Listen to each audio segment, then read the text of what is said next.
إن الحمد لله نحمده ونستعينه ونستغفره ونعوذ بالله من شرور أنفسنا وسيئات أعمالنا من يهده الله فلا مضل له ومن يضلل فلا هادي له وأشهد أن لا إله إلا الله وحده لا شريك له وأشهد أن محمدا عبده ورسوله وبعد.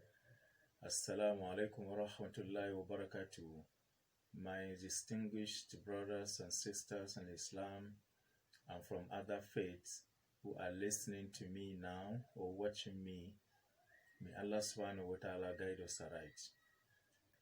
Today marks the third sitting of our series, which is discussing about the misconceptions about Islam.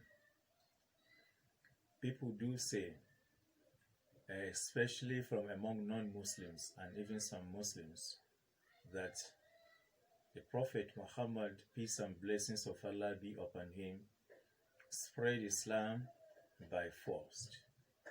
And we took promise from the beginning of this series that we are going to debunk that assertion, insha'Allah ta'ala.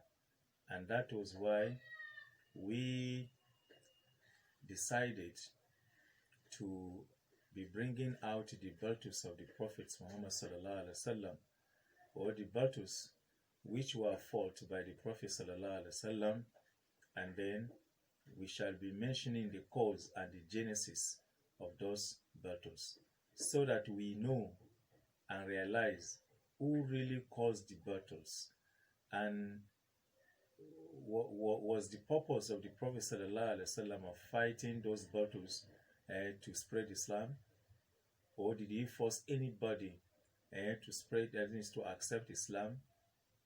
We told you about the Battle of Badr, which took place in the second year of Hijrah, where the Prophet ﷺ met with non-Muslims of Kuffar or Quraysh, the Meccans, who were about 1,000, and the Prophet ﷺ and the remaining Muslims were about 305 or 310, and Allah subhanahu wa ta'ala gave the victory to the Prophet Muhammad ﷺ. Now, in the third year of Hijrah, this Quraysh, or the Meccans, whom the Prophet ﷺ fought, and he defeated them in the Battle of Badr in the second Hijrah, as we mentioned in the second clip. They faced a lot of challenge. They were ashamed of themselves. Arabs were making jest of them. They were making mockery of them.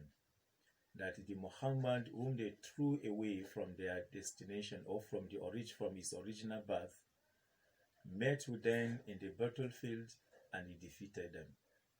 So they picked challenge and they wanted revenging the Prophet Muhammad sallallahu alaihi wasallam.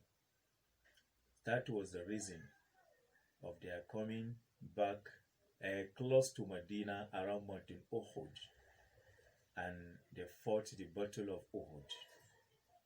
These people came back with about 3,000 army, ready to fight the Prophet Muhammad sallallahu alaihi wasallam, and even kill him perhaps, and destroy the whole kingdom of Islam, or the kingdom which the Prophet sallallahu alaihi wasallam have established in Medina.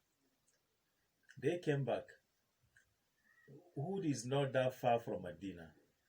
You can check it from the map, or you can Google it. Uhud is not far away from Medina. It's just about 3 to 4 kilometers away from Medina. These people left their destination from Mecca. They journeyed about more than 400 kilometers, traveled down to Medina, purposely to come and fight the Prophet sallallahu alaihi wasallam. And they fought the Prophet ﷺ just to revenge what has happened to them in the second year of Hijrah during the Battle of Badr.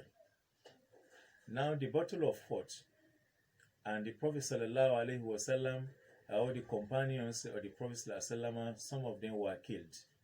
The Quraysh or the Meccans claimed that they won the battle, and they returned back home happily. Now, as we said earlier, who caused this battle now? And where is the ideology of spreading Islam through sword in this battle? Remember that the Prophet ﷺ was in Medina, where he migrated to, and these people traveled from Mecca more than 400 kilometers down to Uhud, where the battle was fought. Then who wants to spread Islam there? There you can debunk the assertion yourself that no, this battle of Badr was not done just to spread Islam, just like no any battle of the Prophet ﷺ was fought just to spread Islam. I told you earlier that the people whom the Prophet ﷺ fought were tyrants. They didn't want Muslims to have peace. They didn't have Muslims to practice the religion of their choice. And that is why the Prophet ﷺ defended the Muslim. And that is why I told you also that all the battles of the Prophet ﷺ were the Arbu Difa, and the defensive war, or the defensive battle, not offensive one. The Prophet ﷺ did not kill anybody unjustly. He fought those who were persecuting Muslims, and those who were persecuting Muslims, irrespective of their religion or their tribe or their region. Once they do not want Islam to have peace, and they do not want to leave Muslims to practice the religion of their choice, then the Prophet ﷺ and the companions must defend Muslims and the territory of Islam. So if you look at this battle now of Uhud, then where is the spread of Islam here? May Allah subhanahu wa ta'ala guide us aright. We'll meet inshallah in the fourth clip, where we'll continue discussing about the remaining battles of the Prophet Muhammad sallallahu alaihi wasallam. Barakallahu fina wa fikum. May Allah subhanahu wa ta'ala bless you and me, and may Allah guide us aright. Assalamu alaikum wa rahmatullahi wa barakatuh.